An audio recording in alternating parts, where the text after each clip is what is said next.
이번에 읽은 책은 내가 죽으면 장례식에 누가 와줄까라는 에세이집입니다. 한 번도 이런 고민을 해본 적은 없는 것 같아요.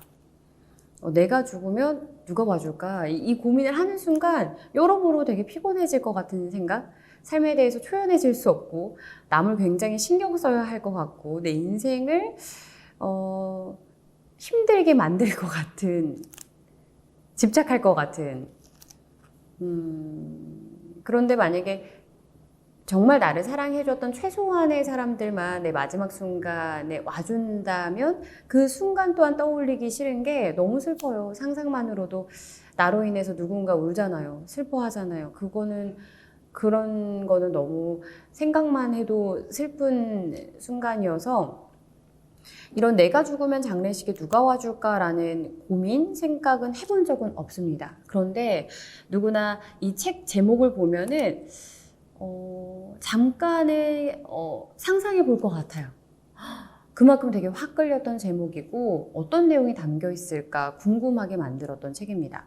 그런데 이 장례식이라는 단어처럼 직접적인 그 장례식, 마지막 순간에 대한 내용이 이 책에 들어있는 건 아니고요. 작가가 삶을 바라보는 태도, 그리고 자신이 가장 궁극적으로 추구하는 것이 바로 행복인데 그 행복한 삶을 살기 위해서 나는 어떤 마음가짐을 가져야 하고 그리고 나의 주변에 있는 관계에 대해서 돌아보고 또 하나는 내가 정말 사랑하는 내가 아끼는 그대가 행복했으면 좋겠다는 바람과 위안이 담겨있는 수필입니다. 그래서 보면서 역시 이런 책을 쓴 저자와 이렇게 통하는 부분도 있었고 내가 느꼈던 부분이 이렇게 글로 딱 정리가 되어 있을 때 내가 이래서 그때 힘들었구나 라는 위로도 얻을 수 있었습니다. 보통 책을 읽으면 저는 다 그런 건 아니지만 앞부분은 되게 주옥 같고 너무 좋은데 뒤로 갈수록 가벼워지는 책들이 많아요. 그래서 이렇게 끝까지 못 읽거나 아니면은 뒤로 갈수록 되게 빨리빨리 페이지가 넘어가는 경우가 많은데 이 책은 앞장은 되게 편하게 술술 읽혀갔는데 뒤로 갈수록 더 고민할 거리들, 생각해 볼 것들이 많아서 좋았고 곱씹으면서 반추하면서 읽을 수 있는 대목들이 뒷페이지로 갈수록 많아서 그 부분이 되게 좋았던 것 같아요. 이렇게 끝까지 정성스럽게 책을 쓰신 분이구나 라는 생각을 했습니다. 여기에서 되게 자신의 좌절을 느꼈던 감정, 어려웠던 그 순간들을 풀어내가면서 제가 공감이 됐던 부분은 바로 동기부여의 그런 대목에 있지 않았나.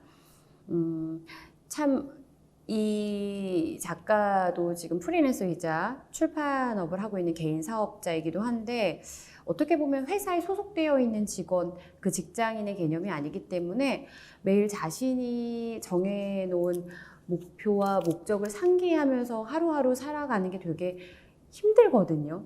저도 같은 상황에 있는 사람으로서 매일 열정적인 마음을 가다듬고 열심히 살아가는 게 어떻게 보면 직장인보다 더 힘든 이유가 소속이 없기 때문에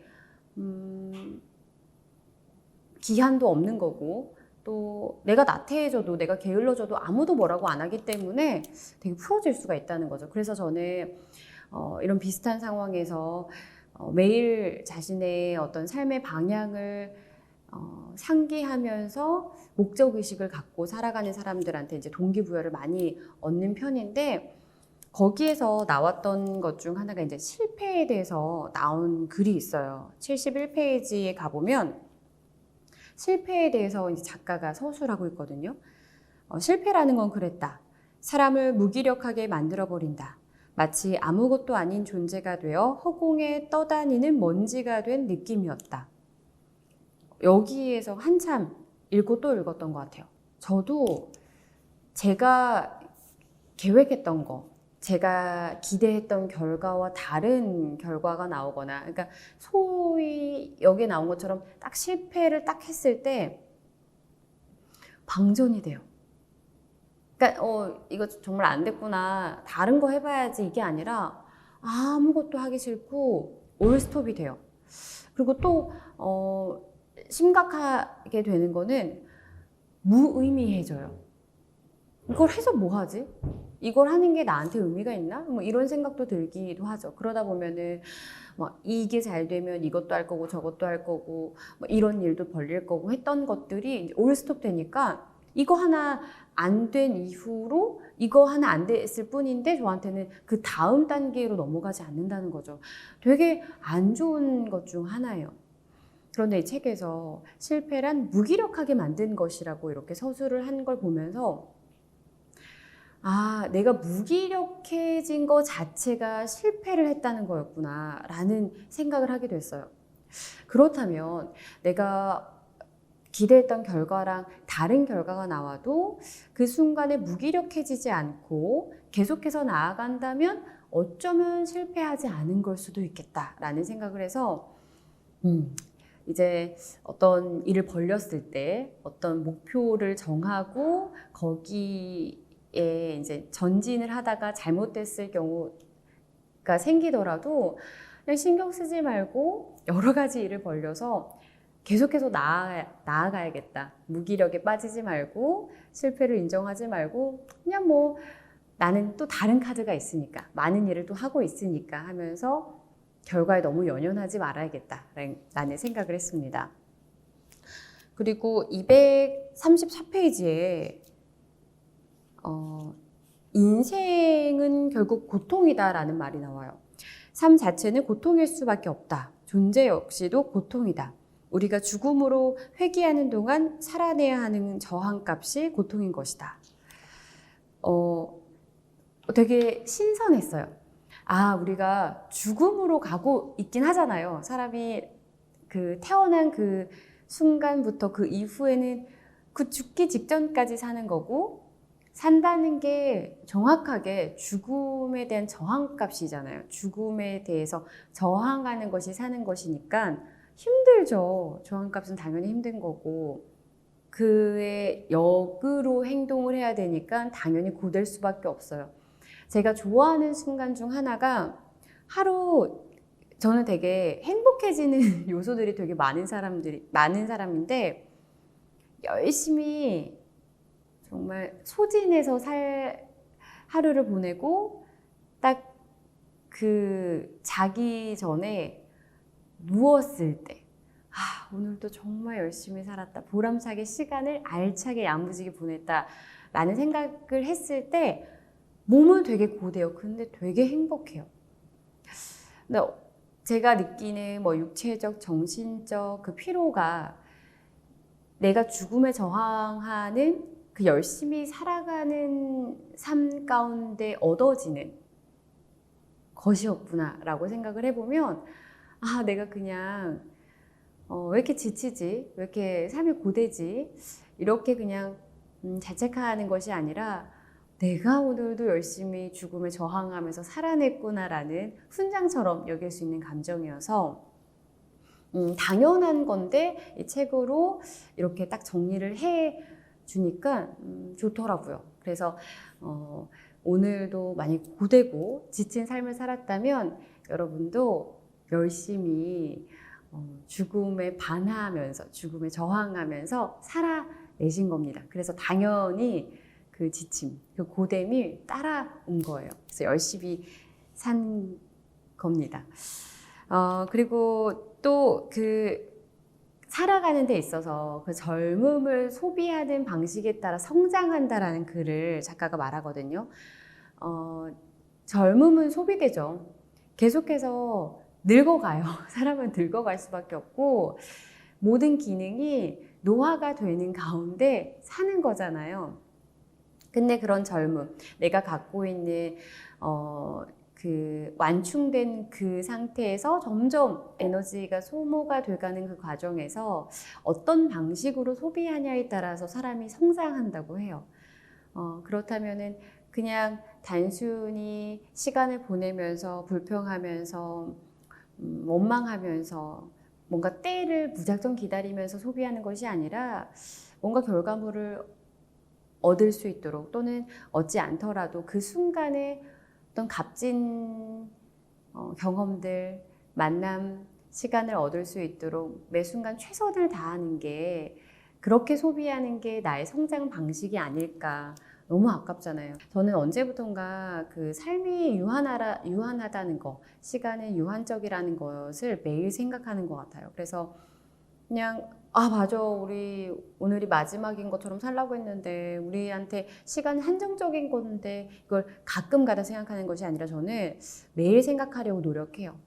그래서 오늘 최선을 다해서 사람을 보고 사랑하고 일에 대해서 열심히 매진하는 것이 저의 삶의 방식이라고 할 수 있습니다. 그러다 보니까 이렇게 소비하는 방식이 나를 성장하게 하는 것 같구나라는 생각이 듭니다. 그래서 각자 어떻게 자신의 젊음을 소비하냐에 따라서 여러분의 정말 올바르게 성장하는지 아니면 어제가 더 나았던 것 같은데 이렇게 후회가 되는지 본인이 알 수 있을 것 같아요. 그리고 마지막으로 되게 좋았던 글귀 중 하나가 260페이지에 있는 건데 이제 흔들림에 자주 반응하고 휩쓸리면 스스로 어떤 방향으로 나아가고 있었는지도 모르게 된다라고 말을 해요. 흔들림에 자주 반응한다. 저는 사실은 누가 그게 되겠어? 안 돼. 라고 딴지를 건다고 해야 되나요? 그러니까 뭔가 계속 걸림돌이 되는 사람들이 있는 거에는 그렇게 흔들리지 않아요. 왜냐면 어렸을 때부터 그게 되겠어? 라는 질문을 많이 받아왔고 그럼에도 해냈던 모습을 보여주면서 이제는 솔직히 말씀드리면 저에게 야 그거 안 돼 라고 하는 사람들보다 제 주변 사람들은 할 수 있을 것 같아. 잘 될 것 같아. 응원해주고 지지해주는 사람들이 훨씬 많아요. 그래서 저한텐 사람들의 시선이나 타인의 걱정과 의심이 흔들림의 이유는 아니에요. 근데 제가 언제 가끔 흔들리냐면 부러움의 대상을 만날 때.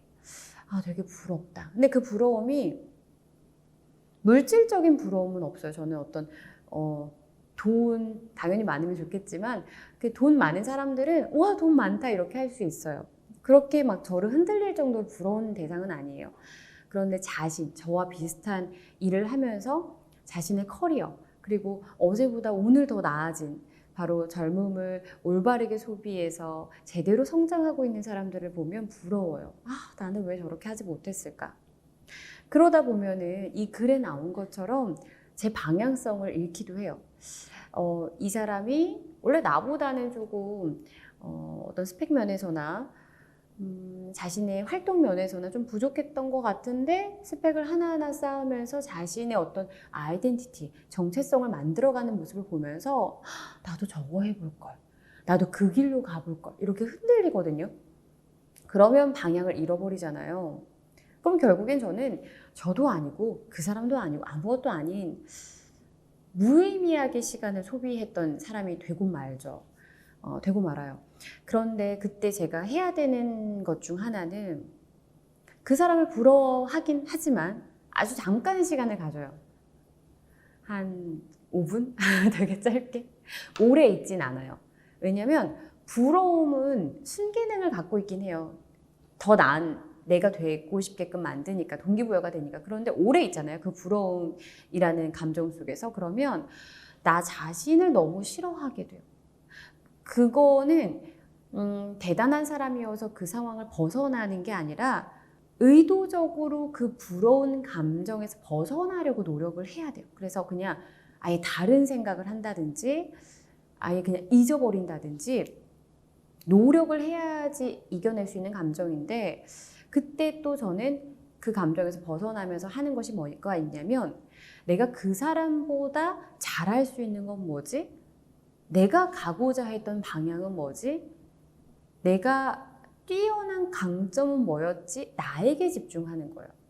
그래야지만 방향을 잃지 않고 나를 잃어버리지 않고 나를 제대로 챙기면서 나는 나대로, 내 페이스대로 제대로 성장할 수 있는 것 같아요. 그래서 흔들림의 앞으로도 저는 흔들림에 자주 반응하지 않고 흔들림에 웬만하면 반응하지 않고 그래 물쇠풀처럼 혼자서 가라는 말처럼 그냥 그런가 보다. 하지만 나는 할 일이 이렇게 남아있지 내 앞으로 할 일은 이런 것이지 하면서 나한테 집중하면서 나 자신을 너무 단순한 말이지만 어제보다 더 나은 사람이 되기 위해서 열심히 노력해야겠습니다.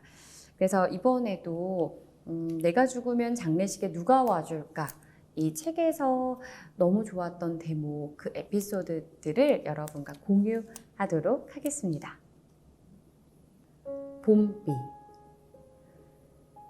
다사다난했던 1년이 지나갔다 라고들 표현한다. 나의 1년도 그랬나?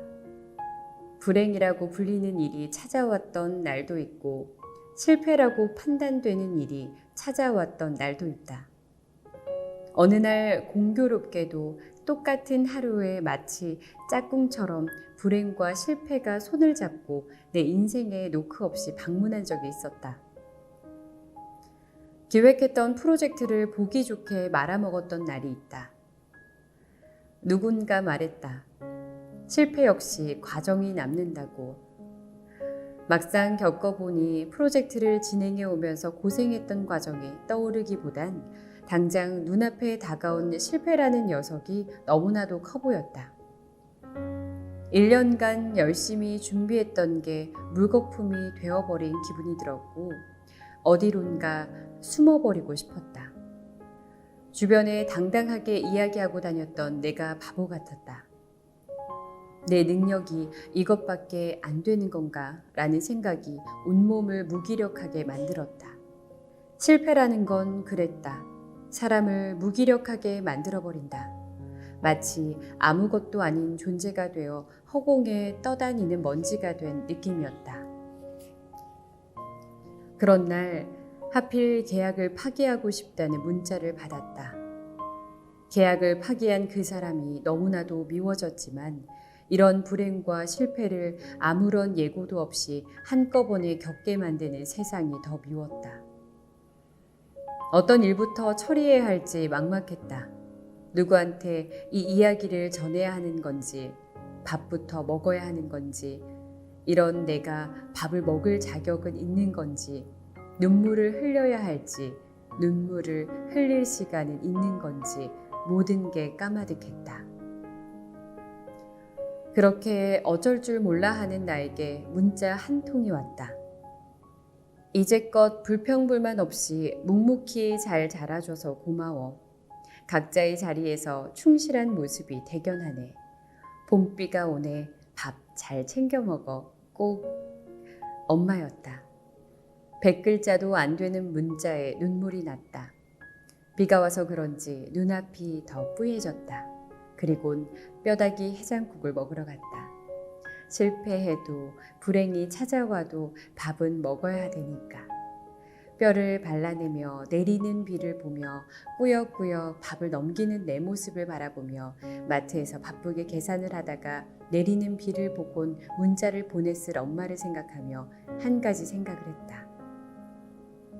다 지나갈 거니까 그럼에도 불구하고 버텨보자. 신은 우리가 감당할 수 있을 만큼의 시련을 준다 라는 말을 좋아한다. 종교가 없는 입장에서 저 말을 다시 풀어보자면 시련은 우리가 감당할 수 있을 만큼만 찾아온다 정도이지 않을까. 시련에 대해서도 그런 생각과 태도를 유지하고 있지만 안 좋은 일들은 한꺼번에 다가온다는 걸 항상 염두에 두고 있는 편이다. 보통 불행한 일이나 실패가 찾아오면 자신이 이제껏 해온 일들과 겪어온 것들이 다 부질없어 보이기 때문일까? 사람들은 좌절에 빠진다. 나 또한 그런 날들이 여럿 있었고 나와 같은 상황에 처한 사람들을 여럿 봐왔다. 사람들은 좌절을 두 가지 태도로 대했다. 좌절하며 가만히 있든가 그럼에도 불구하고 살아내든가. 만약 불행한 일들이나 실패를 겪을 때면 그 모든 일 또한 인생이라는 책을 써내려가는 동안 마주하게 될 페이지 중에 하나일 뿐일 테니 너무 당황하거나 짜증내지 말고 힘들어하지도 않았으면 좋겠다. 힘든 순간도 유통기한이 존재하니 결국 지나갈 것이기 때문이다. 이 과정을 겪어내며 폐기된 힘듦을 돌이켜봤을 때 그 순간들을 버텨내고 지켜낼 수 있었던 건 내 덕분일 수도 있지만 실은 사람 덕분이었다. 더 구체적으로 표현하자면 내 곁에 있는 사람들 덕분이었다. 내 곁에 있는 사람들은 좋은 일이 있을 땐 함께 축하해주고 슬픈 일이 있을 땐 위로해주었다. 그리고 같이 있어주었다. 내가 어떤 모습을 하건 어떤 상황에 놓여있건 늘 함께 해주었다. 그들만의 따뜻한 온기로 나를 품어줬다. 그래서 나는 평생을 고마워하고 싶다. 그리워하거나 미안해하지 않고 그저 고마워하고 싶다.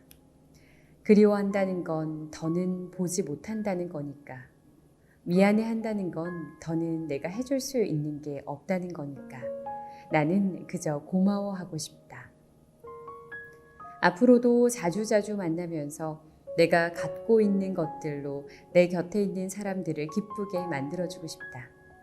관계에 있어서만큼은 언젠간 폐기될 운명을 결정짓는 유통기한이 없었으면 한다.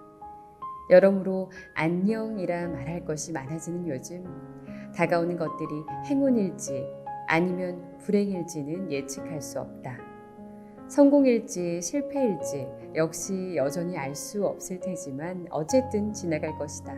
그리고 아무 일도 없었던 것처럼 좋아질 것이다. 분명. 안으로 향한 기준. TV에 나오는 사람들과 SNS를 통해 비춰지는 사람들, 나는 왜 그들만큼 잘하지 못할까? 나는 왜 그들만큼 잘생기지 않았을까? 나는 왜 그들만큼 부유하지 못할까? 그런 생각들을 계속해서 되뇌며 현실을 살아가곤 했다. 그리고 밤늦게 퇴근하는 길, 불이 다 꺼진 가게 유리창에 비친 내 모습을 보곤 깜짝 놀랐다. 형체는 있지만 어두컴컴한 게 마치 내 속마음을 비추고 있는 것 같아서 아무런 색깔도 없는 그저 까만색 사람인 걸 들킨 것 같아서 화려하고 싶고 밝아지고 싶었다. 그래서 내가 부러워하는 그들처럼 입고 그들처럼 먹고 그들처럼 행동했다. 하지만 그럴수록 나는 점점 더 움츠러들었다. 왜일까? 어째서 그들처럼 되지 못할까? 왜 자꾸만 작아지는 걸까? 이유는 간단했다. 그들은 내가 아니기 때문이다. 나를 바라보는 기준을 내가 아닌 바깥에 두었을 때 나는 나를 미워하고 있었다. 미워하면 미워할수록 나는 점점 작아지기만 했고 계속해서 움츠러들었다. 스스로 작아지게 만들어 놓고선 또다시 작아진 나 자신을 나무라며 미워했다. 악순환의 반복 그 자체였다. 나를 좋아할 순 없을까? 나는 그저 나일 순 없는 걸까? 라는 생각을 했다. 막상 생각의 물꼬가 트이자 나를 어디서부터 어떻게 좋아할지 감이 오질 않았다. 고민했다. 어디서부터 길을 터야 할까? 생각이 유연하게 흐르려면 어떻게 해야 할까? 그러다 문득 누군가를 좋아할 때 어떻게 좋아할지 생각하고 좋아했었나 하는 생각이 들자 쉬워졌다. 그 사람에 대해 알고 그 사람의 장점을 하나하나 자연스럽게 파악할 때 어느 순간 그 사람을 좋아하게 되지 않았던가. 그와 같은 과정을 나 자신에게도 적용해 보기로 했다. 내가 뭘 좋아하는지 알고 뭘 싫어하는지 알아야 했다. 어떤 것에 슬퍼하고 어떤 것에 감동할까? 내가 잘하는 건 뭔지, 내가 오래 할 수 있는 건 뭔지, 내가 부족하다고 생각하는 건 또 뭐였더라? 하나하나 나를 알기 위한 노력들을 하면서 자연스럽게 나를 좋아하는 과정을 겪어나갔다. 그러자 바깥에 있던 기준은 안으로 향하고 곧 내가 되었다. 나를 향하고 있던 미움은 좋아함으로 바뀌었다. 사실 나를 한 번 좋아했다고 해서 영원히 좋아만 할 수 있는 건 아니었다. 가끔 다시 내가 미워질 때도 있었다. 그럴 때마다 나를 다시 좋아하기 위한 방법들을 찾아 나섰다. 여행을 가기도 하고 내 모습을 유심히 관찰하기도 하고 혼자 깊은 사색에 빠지기도 했다. 때론 무모한 짓을 해볼까 생각했다가 그만두어 버리기도 했다. 그렇게 나는 여전히 나를 좋아하는 연습을 계속해서 하고 있다. 아무것도 시작하지 않으면 아무것도 시작되지 않는다. 독일의 철학자 니체는 이렇게 말했습니다. 모든 일의 시작은 위험하다. 그러나 무엇을 막론하고 시작하지 않으면 아무것도 시작되지 않는다. 인간적인, 너무나 인간적인 중에서. 이 문장을 제 마음속에 깊이 새겼습니다. 명함과 사원증에도 적어 넣을 정도로 제가 가장 좋아하는 말입니다. 니체가 말했듯 모든 일의 시작은 위험합니다. 위험이라는 것은 실패의 요인으로 분석되는 모든 것들이 될 수 있겠죠. 잘 될 거라 굳게 믿고 시작한 일들이 시작해보니 삐걱거리거나 실패로 수렴하게 되는 일이 한둘이 아닌 것처럼 말이에요. 지금껏 펼쳐진 그리고 앞으로 펼쳐질 세상 모든 일들은 하나도 빠짐없이 위험합니다. 위험하지 않은 일이란 게 존재하지 않을 수도 있습니다. 그러나 니체의 말처럼 시작하지 않는다면 결국 아무런 일도 시작되지 않습니다. 그런 의미에서 아리스토텔레스가 시작이 반이다라고 한 말이 떠오르기도 합니다. 시작하지 않는다면 후회하는 일밖에 일어나지 않겠지만 시작한다면 성공과 실패 중 하나의 결과는 얻을 테니 무엇이든 시작하셨으면 좋겠습니다. 타인의 결과만 바라보며 부러워하는 일이 줄었으면 좋겠습니다. 결국 무엇을 시작하기 위해선 타인의 기준과 잣대가 아닌 자신의 모습과 과정에 집중할 줄 알아야 합니다. 내가 어떤 걸 좋아하고 무엇을 잘하는지 알고 행동하면 어떨까요? 노력 없이는 결과도 없듯 결국 아무것도 시작하지 않으면 아무것도 시작되지 않으니 말이에요. 누군가 당신의 꿈을 비웃더라도 걱정하지 않으셨으면 좋겠습니다. 꿈 같은 일을 꿈꾸지 말라고 해도 걱정하지 않으셨으면 좋겠어요. 꿈 같은 일이라 치부된다 해도 우리가 바라는 일들과 원하는 일들 모두 결국 꿈으로부터 시작되니까요. 처음 떠나는 모험. 반고흐는 죽기 전까지 작품을 800점 이상 그렸지만 살아있는 동안 팔린 작품은 단 한 점뿐이라고 합니다. 그는 27이라는 당시로선 늦은 나이에 화가가 되기로 결심했고 죽는 날까지 작품 활동에 매진했습니다.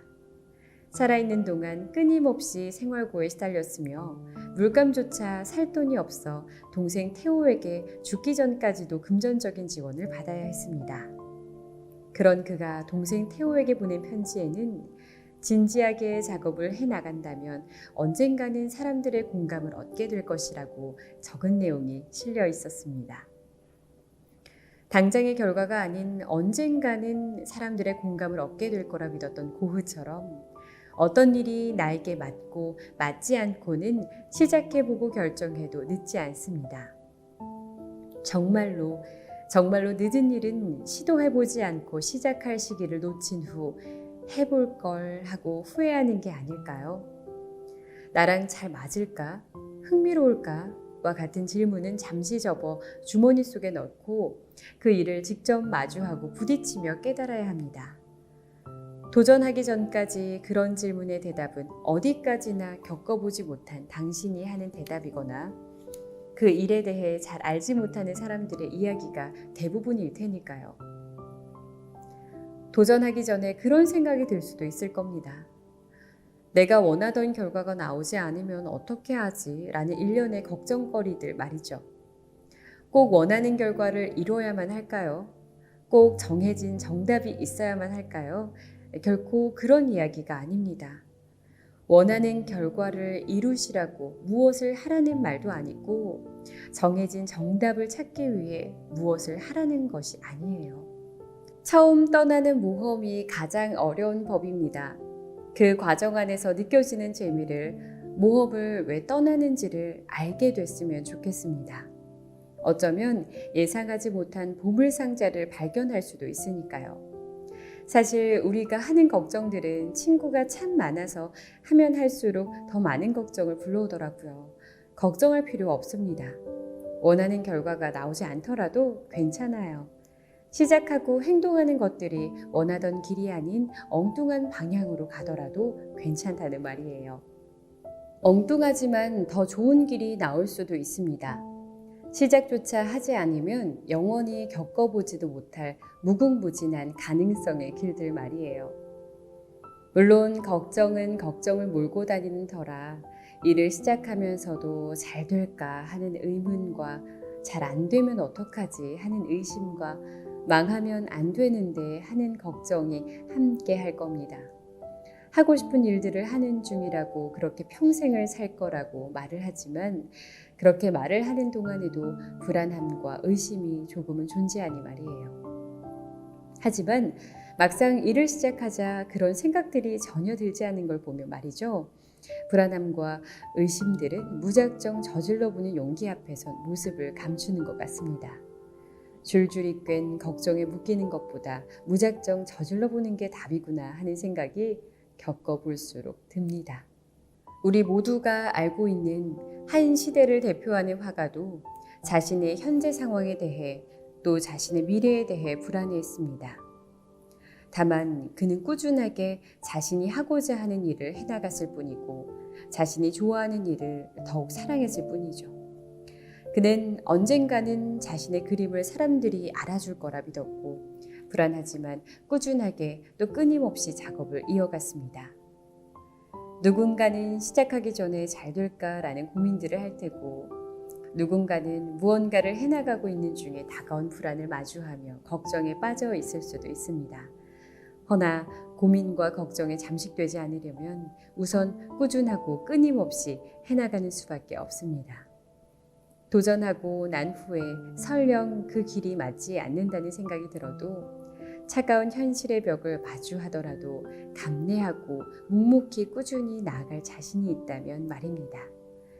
그럼에도 불구하고 계속 가고 싶은 마음이 들고 있다면 눈 질끈 감고 시작하세요. 어서.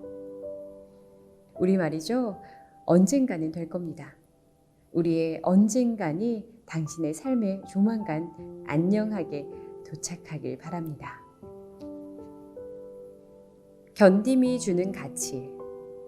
저녁 후엔 거의 분기별로 아니 한 달에 하나씩 새로운 일을 벌이곤 했다. 새로운 사업을 시작하고 새로운 프로젝트를 기획하거나 새로운 책을 출간하는 등 많은 일을 시작하고 여러 상황을 대하면서 어렵다라는 느낌이 많이 들었다. 어려움은 나의 일에 있어서도 그랬지만 내가 겪는 인간관계들에서도 느껴졌다. 하지만 어렵다는 말을 되낼수록 내가 겪게 된 상황과 내가 마주하게 될 상황은 정말로 어려워지기만 했다. 좀처럼 나아질 기미가 보이지 않았고 내 마음 역시 어려움에만 초점을 맞추니 나의 태도 역시 그렇게 변해갔다. 스스로 변해가고 있다는 걸 인지할 즈음 나는 이래선 안 되겠다고 다짐했다. 굳어진 생각을 바꾸고 되뇌는 말을 바꾸며 행동을 바꿔야 했다. 그럼 상황도 저절로 바뀌게 될 거라는 생각 덕분인지 놀랄 만큼 수월했다. 가장 처음 바꿨던 행동은 어려움을 대할 때 나오는 나의 말이었다. 어렵다라는 말을 쉽지 않다라는 말로 바꾸니 모든 일과 상황의 난이도를 쉬운 단계로 대할 수 있었다. 그리고 내가 어려움을 느끼는 일과 상황이 그저 쉽지 않은 상태에 불과한 것으로 느껴졌다. 사실 많은 걸 바꿔도 어려운 건 매 한 가지다. 나의 생각과 되뇌는 말은 나를 이전과 다르게 만들었다. 사실 우리가 처하게 될 일들과 상황은 모두 어렵다. 그런 의미에서 우리의 일이나 상황을 바꾸려 하는 시도 역시 어렵다. 성공도 어렵고 변화도 어렵다. 그래서일까? 실패하는 것과 나태에 빠지는 것은 쉽다. 실패하는 방법과 나태함에 빠지는 방법은 누구나 알고 있지만 성공하는 방법을 알고 있는 사람은 극히 드물다. 아니 어쩌면 성공하는 법을 알고 있는 사람은 없을 수도 있다. 우리가 어려움을 회피하는 이유는 쉬어서다. 정말로 성공을 원한다면 어려워져야만 한다. 어렵고 힘든 상황을 견디고 즐길 줄 알아야 한다. 결국 인생은 고통이다. 삶 자체는 고통일 수밖에 없다. 존재 역시도 고통이다. 우리가 죽음으로 회귀하는 동안 살아내야 하는 저항값이 고통인 것이다. 내가 존재하기 때문에 지금 고통받는 건 당연하다. 허나 고통을 회피하는 건 존재를 포기하는 것이다. 우리는 나아가고 흘러가기 위해서 많은 것들에 부딪혀야만 한다. 그것이 사람일 수도, 환경일 수도, 체제일 수도 있다. 잘 안 된 이유, 좋지 못했던 이유는 결국 나 때문이다. 설령 그렇지 않더라도 그렇게 생각하고 그렇게 마음먹는 편이 세상을 대하는 태도와 입장에서 본다면 한결 편해진다. 잘 안 된 이유를 다른 데로 돌릴 경우 우리는 영원히 한 가지 고통 속에서만 살아가게 될 것이다. 어차피 삶과 존재는 고통이다. 다양한 고통을 겪어내는 사람만이 더 나아갈 수 있다. 고통 없인 아무것도 없다. 그러니 마음 편히 겪어내기를 바라고 바란다.